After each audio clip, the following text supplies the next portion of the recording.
இந்த விஷயத்த சொல்கிறதுக்கே சோகமாக தான் இருக்குது. திரும்பவும் இதேமாரி ஒரு ஆக்சிடெண்ட் நடந்திருக்கு.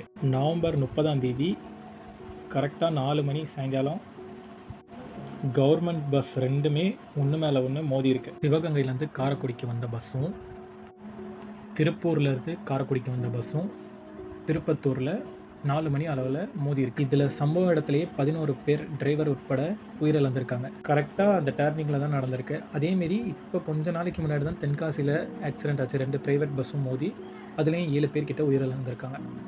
இதுதான் இப்போ நம்ம மாநிலத்திலேயே முக்கியமான விஷயமா ஓடிக்கிட்டு இருக்கு.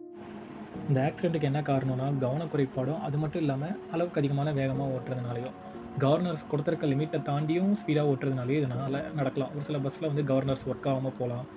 கவர்னர்ஸோட லிமிட்டை தாண்டி இவங்க ஸ்பீடாக போகலாம். சில பஸ்ஸில் ஸ்கூல் பஸ்ஸஸில் நம்ம கவர்னர்ஸ் பொறுத்து இருந்தோம்னா அந்த ஸ்பீடுக்கு மேலே அது ஓடாது. பட் ஆனால் அது ப்ரைவேட் பஸ்ஸாக இருக்கட்டும், கவர்மெண்ட் பஸ்ஸாக இருக்கட்டும், அதில் அந்த கவர்னர்ஸ் ஒர்க் ஆகாமல் போயிருக்கும். பஸ் டிரைவர் யாராச்சும் இந்த வீடியோ பார்த்தீங்கன்னா இதோட நான் கொஞ்சம்